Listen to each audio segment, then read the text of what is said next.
Hey YouTube, welcome back to my channel. So this is breaking news, and I guess it's rather unfortunate for Meghan Markle, but regarding that lawsuit that she had some victory with over the private letter that she allegedly tried to send to her dad without leaking to the media, the tabloid has now decided, the Mail Online, to appeal the decision that was reached in order to get it overturned. So I'm going to get into this article, which is on newsweek.com, and it says tabloid appeals Meghan Markle's victory in private letter lawsuit. Meghan Markle may be dragged back into her tabloid privacy case after a newspaper filed a formal request to appeal her victory. The Duchess of Sussex sued the Mail on Sunday for publishing extensive extracts of a letter she sent her father, Thomas Markle, accusing him of breaking her heart by speaking to the media. The high-profile lawsuit saw Meghan accuse the newspaper of exploiting her friends for clickbait. The newspaper accused Meghan of collaborating with a biography that accused Prince William of snobbery, and the judge accused both sides of tit-for-tat media briefings. However, after months of drama, Meghan won a summary judgment application in February, handing her victory without the need for a trial. The Mail on Sunday has long said it would challenge the decision by Judge Mark Warby, and the Court of Appeal has now confirmed to Newsweek it is in receipt of an application for permission to appeal. The request could still be rejected, meaning Meghan's February win would still stand. That would leave only one aspect of the case still to resolve: a trial over the extent of the damages in her copyright claim. However, if the publisher, Associated Newspapers Ltd, is successful, it can mean to the Court of Appeal ordering a full trial on both the copyright and the privacy claims. So she still has some part of her case that is still live, which is due to be heard in October of this year. So it continues on here. This would mean Meghan given evidence in court under hostile questioning by the Mail on Sunday's lawyers amid allegations she sent the letter as part of a PR campaign. The newspaper claims Meghan always intended details of the letter to leak to the media, suggesting she had help writing it from Kensington Palace press office. 4 of Meghan's former staffers were named in court papers, and at least one had indicated through lawyers they had relevant information to give to the court.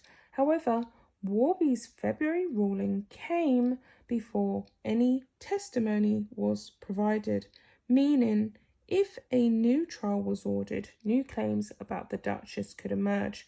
One of the 4, Jason Knauf, is the communications secretary who accused Meghan of bullying 2 PAs out of the royal household in October 2018. His email alleging that she seems intent on always having someone in her sights also expressed concern about the pressure on Samantha Cohen, Meghan and Harry's former private secretary. Cohen is also named as one of the Palace 4 who the Mail on Sunday wanted to give evidence. Knauf's email was leaked to UK newspaper The Times and published days before Meghan and Harry's bombshell Oprah Winfrey interview. In the CBS primetime special, Meghan claimed the firm was playing an active role in perpetuating falsehoods about us.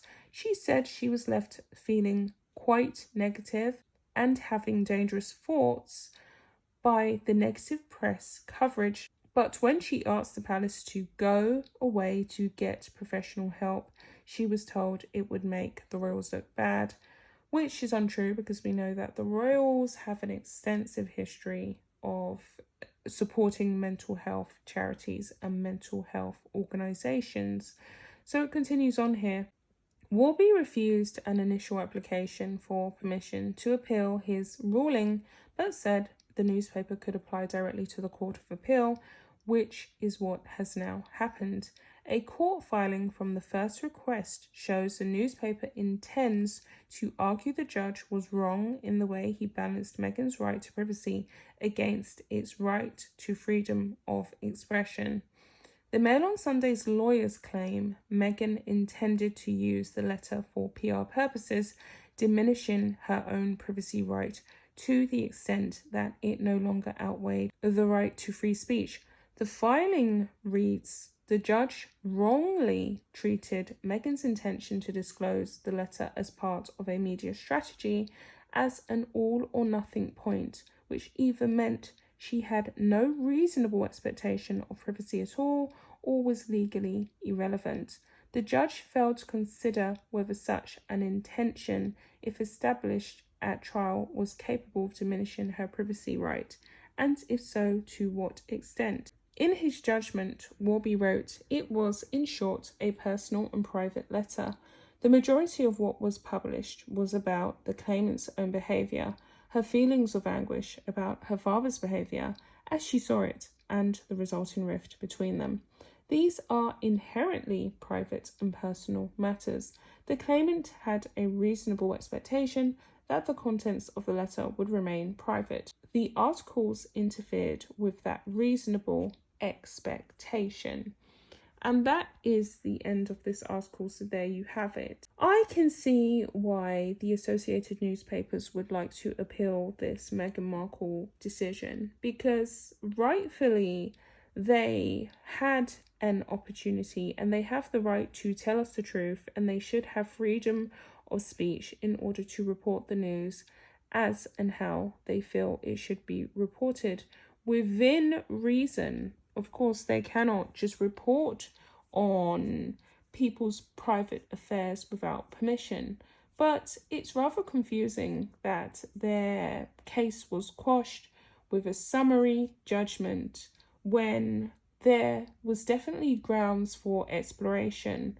And the Palace Four, who wanted to testify against Meghan Markle and wanted to expose all of her deception and all of the awful, terrible things that she done to the staff when she was a senior royal, have essentially been gubbed, and they have been stopped from expressing themselves. So I think that this appeal should be granted. I think that Meghan Markle, after the birth of her daughter, should have to face the music, because we know that the case is not completely finished. She still has the other part of it to deal with, and I think that it would be a breach of those who worked for the royal firm under Meghan Markle, a breach of their freedom of speech if they was not given their day in court to testify against her for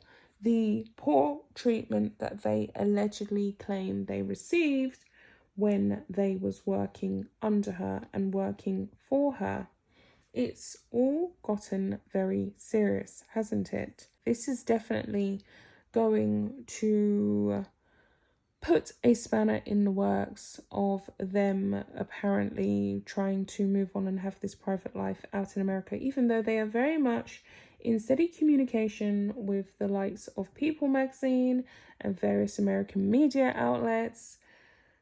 It's kind of just very hypocritical that they have claimed that they want to lead a private life, and that she even spent the taxpayers' money on this ridiculous privacy case in the first place. So I hope that their appeal is granted, and I would very much like to have this case fully explored and definitely hear the testimonies from the Palace Four in court. With all that being said, guys, that's where I'm going to leave it. I'll be back with another video. Bye, guys.